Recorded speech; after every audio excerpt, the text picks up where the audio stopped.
CM Dhami ने रुद्रप्रयाग के कोठगी में नर्सिंग कॉलेज का शिलान्यास किया। इस दौरान शिक्षा मंत्री धन सिंह रावत, रुद्रप्रयाग के विधायक और बीजेपी के कई कार्यकर्ता मौजूद रहे। बता दें कि 20 करोड़ 44 लाख की लागत से नर्सिंग कॉलेज का निर्माण रुद्रप्रयाग के लोगों के लिए एक बड़ी सौगात है, जिसमें 18 करोड़ केंद्र सरकार की STA योजना के तहत प्राप्त हुए हैं और 2 करोड़ 44 लाख राज्य सरकार के माध्यम से एक कॉलेज निर्माण को मिलेंगे। हम उत्तराखंड के अंदर लागू करने वाले हैं, चाहे वो मुख्यमंत्री स्वरोजगार योजना हो, हमारे स्वयं सहायता समूह की हो, हमारे सहकारिता विभाग की तमाम योजनाएं हैं, जिसके अंदर हम लोन देने से लेकर बिना ब्याज के ऋण देने तक की योजनाओं को संचालित कर रहे हैं।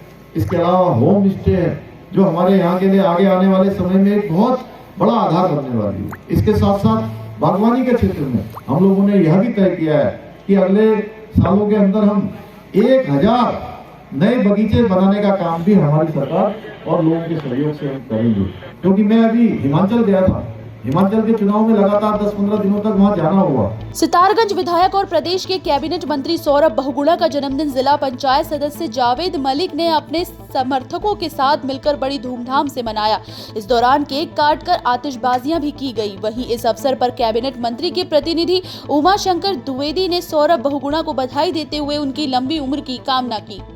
माननीय मंत्री जी का जन्म दिवस है, जिसके लिए आज हमारे जिला पंचायत सदस्य जावेद मलिक जी के साथ काफ़ी लोग आए थे और लोगों ने यहाँ पर केक काट करके माननीय मंत्री जी का जन्मदिन मनाया और यहाँ पर उनके जन्मदिन के अवसर पर पटाखे भी फोड़े और केक काट कर उनका जन्मदिन मनाया। यहाँ पर काफ़ी लोग इकट्ठे हुए। जावेद मलिक के साथ में काफ़ी संख्या में लोग आए हुए थे। उन्होंने केक काटा और माननीय मंत्री जी के नारे भी लगाए, जब तक सूरज चांद रहेगा सौरभ भैया का नाम रहेगा। सहसपुर में अवैध खनन से भरे डंपर ने पिकअप वाहन को जोरदार टक्कर मार दी। इसके बाद इस हादसे में जहां 15 लोग घायल हो गए तो वहीं एक बच्चे की मौत हो गई। फिलहाल घायलों को इलाज के लिए अस्पताल में भर्ती कराया गया है, जिसमें से एक महिला की हालत नाजुक बताई जा रही है। कितने बच्चे, आदमी, महिला रहे होंगे इस गाड़ी में? सर इसमें 7-8 महिला थी और 7-8 लड़के थे। चोटें सबको आई हैं? जी सर, छोटे सबको रखे हैं। कितने ज्यादा घायल है? सर अभी मतलब टोटल 15 लोग घायल हैं। अभी एक बच्चा भी रेफर किया गया है, क्या स्थिति है इस बच्चे की? सर उसकी बच्चे की हालत ज्यादा खराब है, उसकी आंख के ऊपर से पूरा फट गया। एक्सीडेंट किस चीज से हुआ है? सर ये ट्रक से हुआ है। उत्तरकाशी में विकासखंड मोरी के जखौल फिताड़ी मोटर मार्ग पर एक यूटिलिटी वाहन दुर्घटना का शिकार हो गया, जिसके बाद इस दर्दनाक हादसे में वाहन चालक की मौके पर मौत हो गई, जबकि 3 लोग गंभीर रूप से घायल हो गए, जिसके बाद हादसे की सूचना पुलिस को दी गई। पुलिस, SDRF और आपदा प्रबंधन की टीम ने रेस्क्यू कर घायलों को खाई से बाहर निकाला। इलाज के लिए उन्हें नजदीकी स्वास्थ्य केंद्र भेजा गया है, जहां फिलहाल उनका इलाज जारी है। मार्ग है, इस पे PWD की जो है ये रोड पोल खोल रही है। यहाँ पर ये नारदाना नहीं बनाया इन्होंने, सबसे मेन कारण इसका ये है। उसके बाद जो यहाँ पे घटिया किस्म का जो पिलर होते तो ये गाड़ी जाने का कोई मतलब नहीं था अभी यहाँ से। और ये जो जितने भी काम यहाँ पे इस रोड पे हुई PWD के द्वारा। हरिद्वार में 3 दिवसीय अंतर्राज्यीय कुश्ती महाकुंभ का आयोजन होने वाला है, जिसमें देश के कोने कोने से कुश्ती के खिलाड़ी पहुंच रहे हैं। 200 से ज्यादा पहलवान इसमें हिस्सा लेंगे। प्रतियोगिता का आयोजन प्रेम नगर आश्रम में किया जाएगा। एक अंडर 70 वो पूरे देश से करीब 1200 पहलवान इसमें प्रतिभाग करेंगे और ये एक तरह से हरिद्वार में कुश्ती का कुंभ है। इससे मतलब उत्तराखंड की कुश्ती को बहुत बढ़ावा मिलेगा, प्रोत्साहन मिलेगा। और हमारे राष्ट्रीय अध्यक्ष जो कुश्ती के हैं ब्रजभूषण शरण सिंह जी, जो सांसद हैं 6 बार के, वो इसका उद्घाटन करेंगे। कुश्ती को उपलब्धि जब कोई कार्यक्रम होता है तो उससे प्रोत्साहन मिलता है, जो इससे प्रोत्साहित होकर बच्चे जो कुश्ती में बोलेंगे, प्रतिभाग करेंगे, नेशनल में जाएंगे। मसूरी क्रिकेट पेट्रोल पंप के पास गैरकानूनी रूप से वेंडर जोन के नाम पर 20 दुकानों का निर्माण किया गया था, जिसके बाद इन अनाधिकृत दुकानों को जिलाधिकारी के निर्देशों के बाद हटाने की कार्रवाई शुरू हो गई है।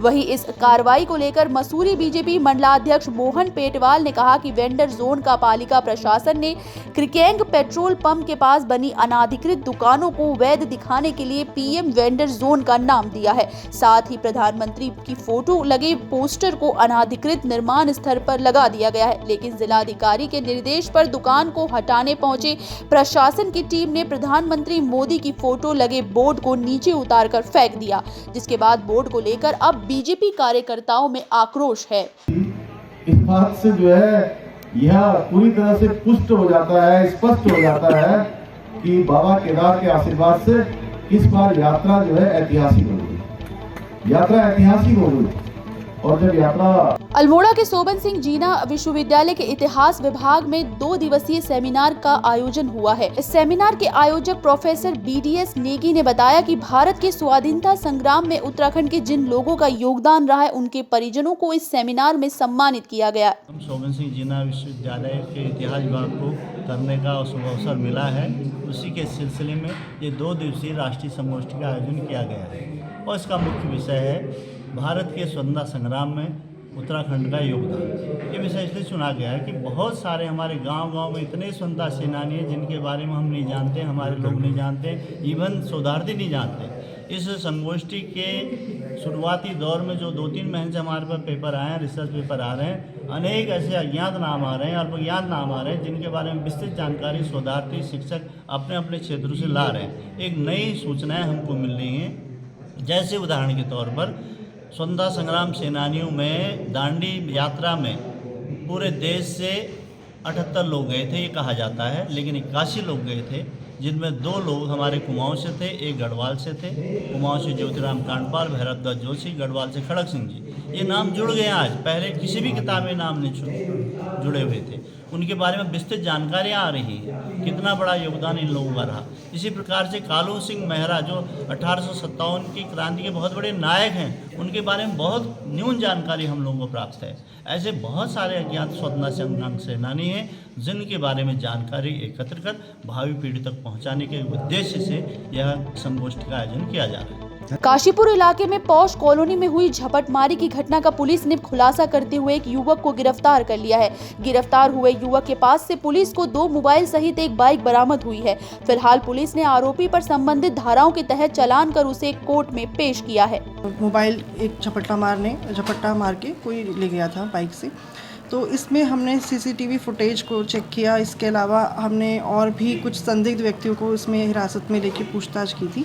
जो ऐसे युवक हैं जो नशा करते हैं लगातार और नशे की खपत के लिए इधर उधर छोटी मोटी चोरियां ये सब करते हैं, उनको भी हमने इसमें राउंड अप किया था। SSP के निर्देश पर जिले में लगातार नशाखोरी के खिलाफ तेजी से अभियान चलाया जा रहा है। इसी के तहत SOG और टांडा पुलिस के संयुक्त अभियान के दौरान 2 युवक को पकड़ा है।